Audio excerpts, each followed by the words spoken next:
বর্তমান বিশ্বকাপ champion Argentina. FIFA ranking থেকে শুরু করে বিশ্বকাপ বাছাই পর্বের গ্রুপ পর্বে সব জায়গায় 1 নম্বর স্থানে রয়েছে আর্জেন্টিনা। 2024 সালটা দারুণ কাটানোর পর 2025 সালে দুটি কঠিন প্রতিপক্ষের বিপক্ষে মাঠে নামবে আলবিসেলেস্তেরা। তবে চিরপ্রতিদ্বন্দ্বী ব্রাজিলের বিপক্ষে ম্যাচকে ঘিরে রয়েছে আলাদাই উত্তাপ। তাই বেশ শক্তিশালী ও ব্যালেন্সের টিম নিয়ে মাঠে নামবে আর্জেন্টিনা।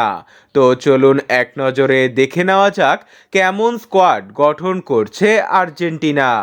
গোলকিপার পজিশনে দলের মূল গোলরক্ষক হিসাবে দেখা যাবে ইমিলিয়ানো মার্টিনেজকে। তার সাথে স্কোয়াডে থাকার সম্ভাবনা রয়েছে জেনেরিমো রুলি ও পিএসজি এর ওয়াল্টার বেনিটেজকে।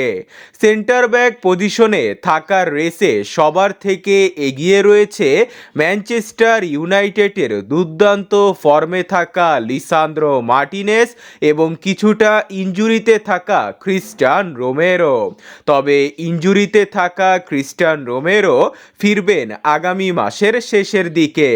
রোমেরো না ফিরলেও তার জায়গায় দলে সুযোগ পেতে পারে মার্সের লিয়ান্দ্রো বেলার্দি, সুযোগ পেতে পারে বর্নমাউথের মার্কাস সেনসি, থাকবেন লেন্সের ফাকুন্দো মেদিনা ও বেনফিকার অভিজ্ঞ নিকোলাস অটামেন্ডি। লেফট ব্যাক পজিশনে ক্লাব প্লাস জাতীয় দলে সবার থেকে এগিয়ে আছেন নিকোলাস তাগলিয়াফিকো। তার ব্যাকআপ হিসাবে থাকবে রিভার প্লেটের মার্কাস আকুনা।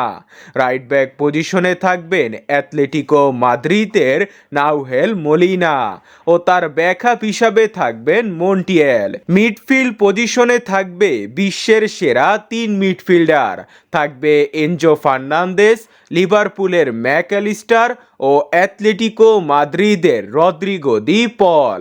দেখা যেতে পারে চেলসো ও ইসিকুইল প্লাসিওসের সাথে কোমোয়ের নিকো পাচকে। সুযোগ পাবে থিয়াগো আলমাদা ও পাউলো ডিবালা। আক্রমণ ভাগে থাকবেন লিওনেল মেসি, যিনি দলের সবচেয়ে বড় ভরসার নাম। তার সাথে থাকবেন জুনিয়াল আলভারেস ও লাউতারো মার্টিনেজ। উইঙ্গার হিসাবে দলে থাকবেন নিকোলাস গঞ্জালেস ও আলেহান্দ্রো গানাচো।